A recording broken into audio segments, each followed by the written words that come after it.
पश्चिमी राजस्थान यानी जोधपुर संभाग की राजनीति आसानी से कोई समझ नहीं पाता है। जो पहले का पार्ट था उसमें हमने आपको दिखाया था जोधपुर और जैसलमेर बाड़मेर की तस्वीर को, और आज आपको दिखा रहे हैं पाली, जालोर और सिरोही की तस्वीर को। जिस तरीके से पीपी चौधरी और देवजी पटेल इन 3 जिलों में नेतृत्व करते हैं लोकसभा में, उसी तरह अगर बात करें पिछले विधानसभा चुनाव में पाली में तमाम जो सीटें थी वो सब बीजेपी के खाते में गई, कांग्रेस का खाता तक नहीं खुल पाया। अंदरूनी कलह और भीतरघात तो है ही, लेकिन जिस तरीके से खुशवीर सिंह जोजावर उस वक्त निर्दलीय लड़े थे, उसके बाद वो जीते। उसके बाद कुछ समय के लिए पायलट खेमे में चले गए, मगर अब फिलहाल अशोक गहलोत के खेमे में बताए जा रहे हैं। अगर बात सोजत की करें तो पूर्व मुख्य सचिव निरंजन आर्य ने रिटायरमेंट के बाद से लगातार जो सक्रियता दिखाई है, उनको टिकट मिलने और जीतने की उम्मीद है। लेकिन इसके साथ ही अगर बात करें बाली की, जहां से पूर्व सांसद बद्रीराम जाखड़ का नाम चल रहा है, पाली से अगर बात करें तो संगीता बेनीवाल का नाम चल रहा है। लेकिन भारतीय जनता पार्टी की अगर बात करें, ज्ञानचंद पारख लगातार 5वीं बार एमएलए हैं और वो खुद निःशुल्क दवा अपने घर पर आने वाले जो भी पीड़ित हैं, ज़रूरतमंद हैं, उनको देते हैं, समाज सेवा करते हैं, सभी तरह के लोगों से संबंध रखते हैं। अगर भाजपा की सरकार आती है तो उनको पूरी उम्मीद है कि वो कैबिनेट में स्थान पाएंगे।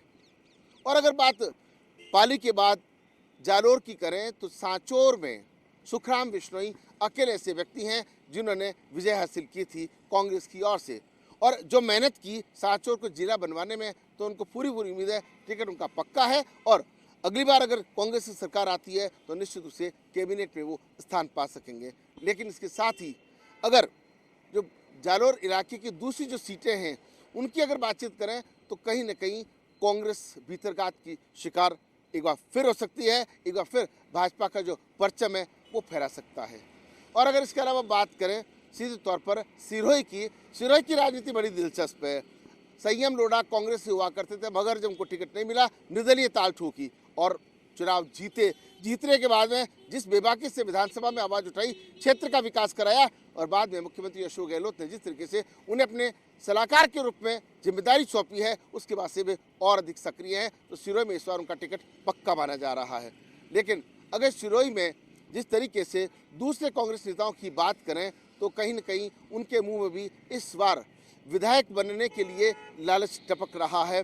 खास तौर पर नीरज डांगी के हारने के बाद में उस इलाके में दूसरी बात करें तो दूसरे कांग्रेस नेता सक्रिय हो गए हैं। लेकिन टिकट किसको मिलेगा ये तो रायशुमारी तय करेगी, सर्वे तय करेगा।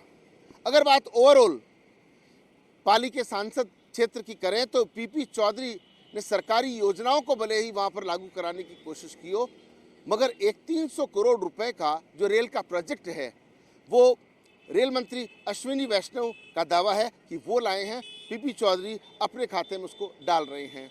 इसी बीच ओम माथुर भाजपा की राष्ट्रीय नेता है, उनको भी नहीं भूलना चाहिए। पाली की जब भी पंचायती होती है तो ओम माथुर भी कोशिश करती है, यानी कि पाली में जिस तरीके से अब 3-3 लोगों की पंचायती चलेगी, चाहे अश्विनी वैष्णव की बात करें, पीपी चौधरी की बात करें या फिर ओम माथुर की। और उधर बात करें देवजी पटेल की, जो कि जालोर और सिरोही से सांसद हैं, वो इस बार अगर विधायक का चुनाव लड़े तो ताजुब नहीं होना चाहिए। हालांकि उन्होंने अपने क्षेत्र में विकास की कोशिश जरूर की है, मगर अब उनको लगता है कि कहीं ना कहीं वो इस इलाके से विधायक का चुनाव लड़ना चाहते हैं। वसुंधरा राज्य के खास बताए जाते हैं और ऐसी परिस्थिति में अगर उनको विधायक के रूप में चुनाव लड़ते देखते तो ताजुब नहीं होना चाहिए। कुल मिलाकर के अगर बात करें तो जालोर, सिरोही और पाली में भाजपा का दबदबा रहा है।